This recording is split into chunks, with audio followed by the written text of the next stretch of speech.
Welcome to the Chamber Cafe. I'm Jackie Lovejoy. I'm president of the Dearborn and Dearborn Heights Chamber, the Dearborn Area Chamber of Commerce. And I am delighted today.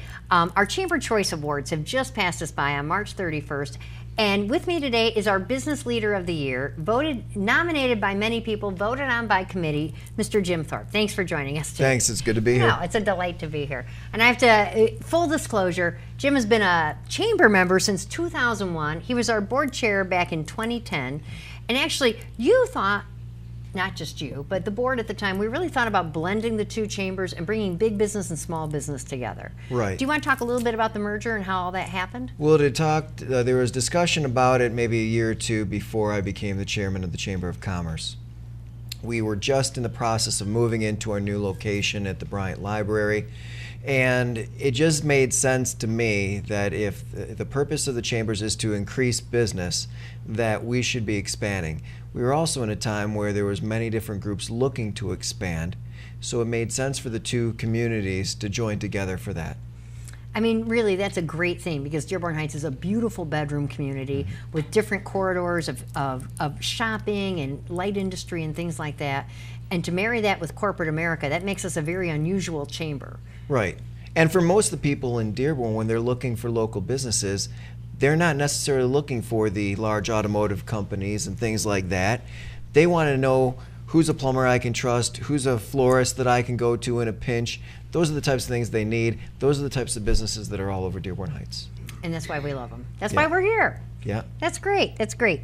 So, Business Leader of the Year, you have a lot of reach. You do a lot of charitable work. You're renowned in the community. Let's talk a little bit about the day-to-day. What do Rotarians do? A lot of people don't understand the Rotary. Everyone sees the signs on the highway. I know Rotaries this far from eradicating polio worldwide. Right. But talk about a little bit what you guys do on the ground here in our area. So Rotary, I've been in Rotary since 2008. And the Dearborn Rotary Club has been around for a very, very long time, as has the Dearborn Heights clubs. What we're doing is several different projects. Rotary's got different global ideas of what they want to do. Clean drinking water, food security for people, education, economic development. So we're helping with all different projects. One thing that the Dearborn Club and the whole local region has been doing is a program in Detroit called Launch Detroit, where they are bringing in different people that have the aspirations of owning a small business, entrepreneurs, and teaching them what it means to be a small business owner. They go through classes for a few months, and then they get a microloan. And microloans are usually no more than $1,000, and they've got a couple of years to repay it. So that's been going on for a couple of years. It's been working out well. We also do a lot with literacy. One of the biggest things that people get robbed of in their life is the inability to read. You can't really hold a job, you can't complete a resume, you can't do all these things if you don't know how to read. So we've been teaming up with Detroit area literacy programs and the Detroit Rotary Club to do fundraising and also try to get mentors that'll go in and teach adults what they might have lacked so far in their lives. That's amazing. That's fantastic because so many people just don't realize the reach and the grassroots local impact that you have. So let's talk a little bit about the launch program. How many people do you think have gone through it at this point? This is the third year, I believe, that they've done Launch Detroit. They're doing about 10 to 15 people in that program each year. Okay, great, great. So that really dovetails beautifully into our Young Entrepreneurs program. Yeah. Because we take grades 7 through 12. They actually leave a CEO with a licensed registered business or social cause. Yeah. And so they get that coming up. But if you have a great idea and you're 25 or you're 55 and you're thinking, how do I get this off the ground? We have a lot of small business inquiries at the Chamber. Yeah. So that's another great avenue. The Rotary Club has been supporting the Young Entrepreneurs Academy for the last 2 or 3 years. And it's been a good experience for us. Oh, thanks. It's a wonderful thing. On April 13th, we have our investor panel at the Arab American Museum, and I encourage everybody to come out and see that. The kids pitch for $6,000 in seed money, and backstage it is unbelievable to watch the investors wrestle with all the data they're given and the salesmanship, made in the USA, or the social cause that really serves a great purpose and tugs at your heartstrings. The quality of our youth that want to give back is always amazing to me. It's one of the most rewarding things that we do. Right. And to that, let's talk about the Rotary Foundation, Yeah. because that's like another branch of the Rotary. Tell me about some of those good works. So with the Rotary Foundation, what we're doing is looking to support the causes of the Rotary Club that we've got the financial means to help out with. One of the big things that we do is with scholarships for local students. I don't know the exact number of scholarships we're going to be giving this year, but I expect it to probably be 23 to 25 scholarships, between $40,000 to $50,000, and we've been doing that for many years. And we were able to do it because of a few Rotarians that found it important enough that they seeded us with some of their money, and we've just been taking care of it the best we could. That's amazing. So the foundation has actually invested that money, and I imagine your scholarships are coming off of the proceeds of great investments. Yes. That's wonderful. And of course, people can still contribute to the Rotary Foundation. Oh, yeah. To keep that legacy going. Right. Okay, so we'll have that at the bottom of our screen later on, Okay. if anybody would like to help out or contribute to the Young Entrepreneurs Academy. We're always happy. Right. Because it takes a lot of us to keep, our, as I say, the legs, we're the legs of the area table. We keep us all up in level playing field. And this kind of beautifully dovetails into your most recent endeavor in the land of philanthropy, is you are actually a Dearborn School Board member who also oversees Henry Ford College. Right. Okay, so not having children, but I've worked in higher ed for years. Let's talk a little bit about what the school board actually does, nuts and bolts. So I've been on the school board for a couple of months now, and I'm still learning everything that we do. The main thing that I learned early on is that there's only two people that report directly to us, and that's the superintendent of the public schools and the president of the college. Okay. So our job is just to see what's going on and do our best to support the students of the institutions, their families, and the local taxpayers. And that's amazing, because a lot of people don't know. Last I heard, this was a couple of years ago, that Henry Ford College was the most diverse, and they say community college, but now they offer some four-year degrees. Right. In the nation, we really have a true melting pot in our corner Right. of Southeast Michigan. Right. Can you tell me a little bit more about because we were the, if I'm not mistaken, the pioneers of Year 13 in K Yeah. through 12 in partnering with Henry Ford College. Yes. So we actually have kids who are leaving with associate's degrees. Right. Right. We've got several programs that are partnerships between the P12 side and the college. It started out where kids could get a chance to do a 5-year high school / college program, get that associate's degree that you mentioned. It started off in the medical fields. It expanded a couple of years ago into the engineering fields. Now there's talk of expanding it again. So continually looking for innovative ways to help educate the kids, because ultimately our job is to prepare them for their life. For some, it's a 4-year institution. For some, it's career and technical education. But as long as they're able to leave us and be ready to go on with the rest of their life, have the skills that they need, that's what we need to do. The exciting thing is Henry Ford College has the largest nursing program in the state of Michigan. They have the most seats. Many people don't know the state nursing board regulates the number of seats at each institution. And Henry Ford College is one of the oldest and largest programs in the state. So whether kids go through, in Dearborn Public Schools, they do that 5th year of high school, or you can go right directly to Henry Ford and they have that associate's program and they walk off with an RN. Right. My mother's been an instructor over there for about 10 years. So you are knee deep in it. Yeah. Even beyond the upper school board level. Yes. Any good war stories you want to share? About what part? About nursing, instructors, anything like that? It was interesting growing up with a nurse for a mother, because every doctor's appointment, I could always sense a little bit of a second guess. Why this treatment? Why not that treatment? And running into people all the time now that say, "Oh, I had your mother as an instructor." Oh, So that's it's wonderful. interesting. Are they scared of her or are they thankful?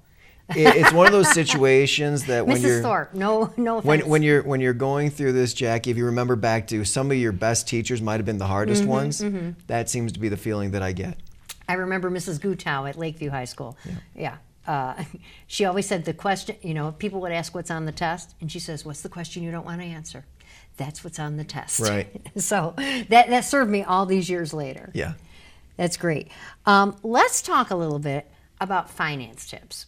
Okay. I know I've seen those websites where you can go and you can upload a picture of yourself, because not everyone, the most common thing Al Roker will say on the Today Show or Willard Scott is most people say, I didn't know I was going to live this long. Right. So I've seen those websites where you can upload a picture of yourself and see yourself at age 65 or 75, and that really hits home. It's a little horrifying. Right. And so you might get an idea of like, oh gosh, how much money do I need to retire? And we should say that you're a certified financial planner. And so what tips do you have for all of us? There are many sites that you can go to, financial calculators, that will either tell you how much money you need, or more importantly, when you're our age. Right.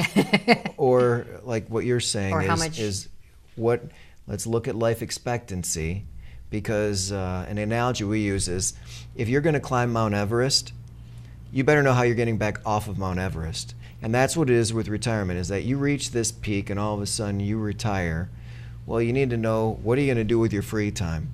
Because if your social circle has been taken away from you, you need to find something to replace it. But the other thing is then making sure that you're being prudent with the way that you spend your money.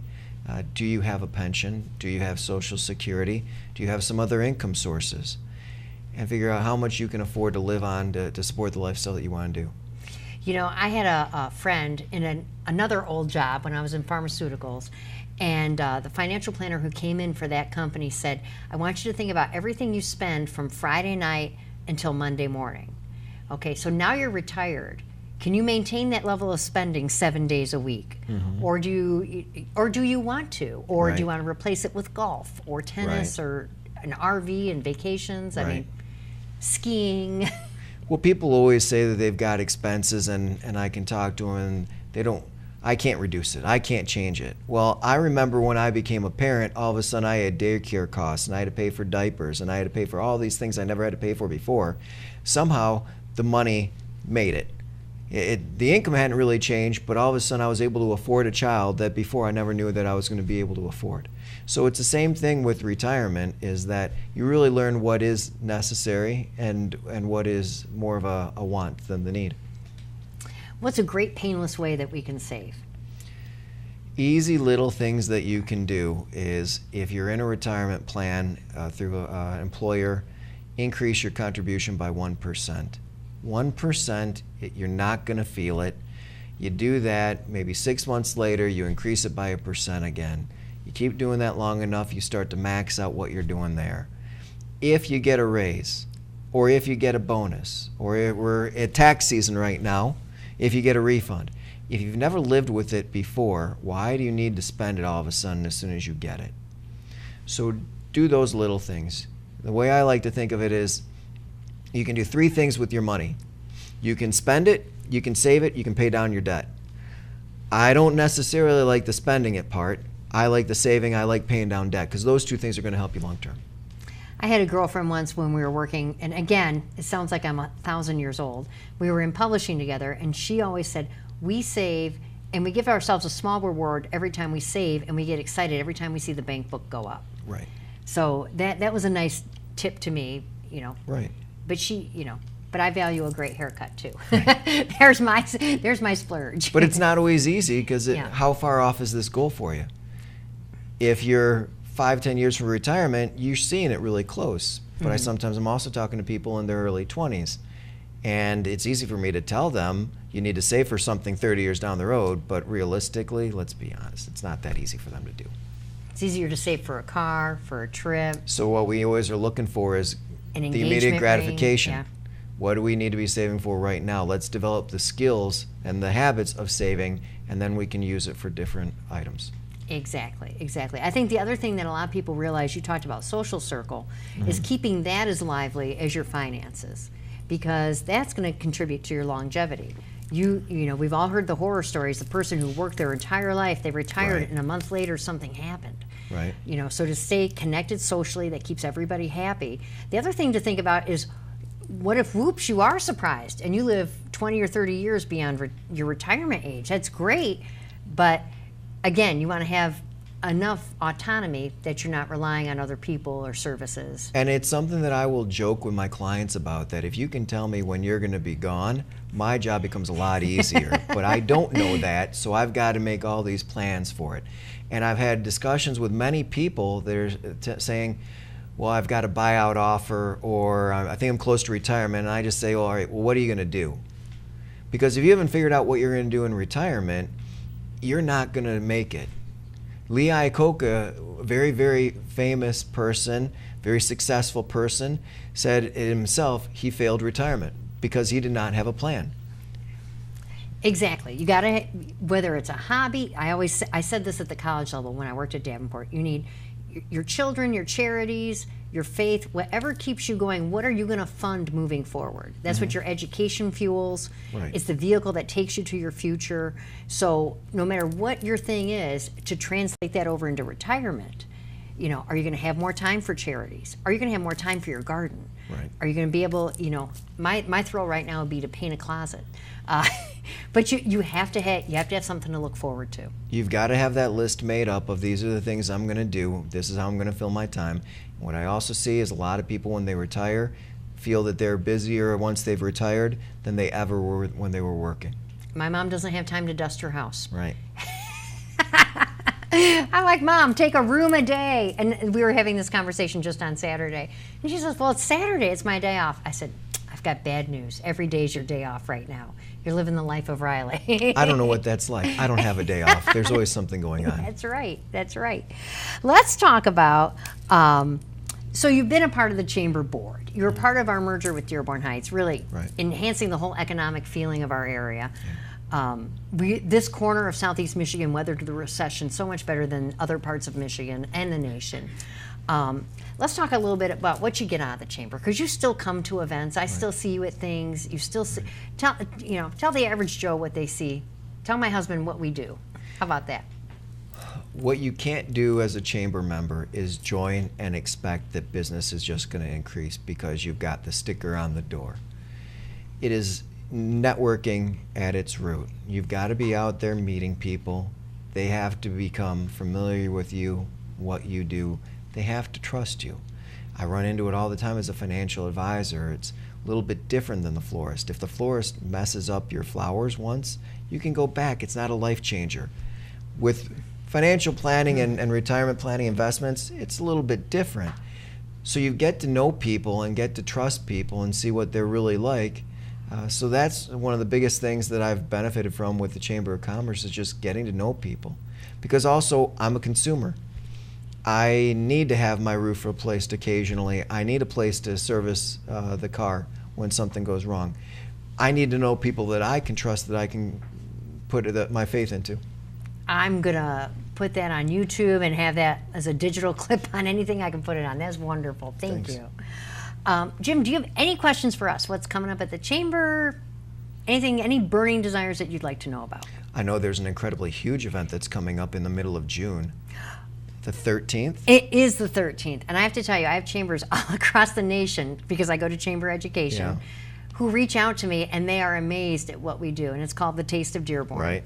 And I know people who have closed their businesses for Taste of Dearborn in June, because that's their reward. And they close for like 2.5 days, and they take their employees, because where else can you go for a $25 wristband and try new menu items, appetizers, experience 25 to 30 different restaurants, and we provide transportation if you'd like. You can stroll. We have an executive wine tasting now. And I will say that you are a fabulous sponsor of that. So we are delighted. No, we're delighted. Thanks. It's a fun time. It's it's probably one of the most interesting things, because people don't realize last year we had 27 restaurants, and we had one Middle Eastern restaurant on the tour. The depth and breadth of dining that we have in our area is absolutely amazing. Yeah, anything that you want you can find in the downtown areas. We have French food, we have Italian, we have lots of Italian food, we have sushi, we have Thai food, we have Mexican food. And the other thing we encourage as chamber members to do short pours, just so not everybody's, and we do provide transportation if you do have a great time. Right. But that's it. It's a wonderful time. Taste of Dearborn. You can see it at the Chamber website. We're starting to amass our restaurants right now as we speak. So again, that's another great time. The other thing that's coming up that maybe you don't know, although I've seen you at it quite a bit, is the farmers market. Your kids enjoy the farmers market. We open May 19th on our 10th season, and we have the Power of Produce Club. And I think both of your kids belong to that club, where the kids fill out a passport that we keep at the Chamber. They try the vegetable of the week, and they get $2 to shop at local vendors. And that is something that is subsidized by Beaumont, and it's a fabulous program. That's a privately funded, kind of like a Double Up Food Bucks program, but it gets kids making healthy choices. I will say Henry Ford College's jazz band Blue Fusion will be on site opening day, May 19th. As usual, it's usually a great party. Yep. June 2nd is Kids Day, so if you're out, we're at the corner of Michigan and Mason in the parking lot behind Buddy's, behind the Bryant Library. Come on out and enjoy. We're there for 19 Fridays, 9 to 2, and we share our vendors. We have just a fabulous market going this year. We're just getting the wheels on that train going. So I think that's all I have for this week. I'd like to thank everybody for watching yet again. I'd like to thank you for all your expertise in your community service. You really are Business Leader of the Year. Thanks. I am delighted. I'm glad to be a part of it. No, thanks for being here. Have a good day. Thanks. Here, I'll shake your hand.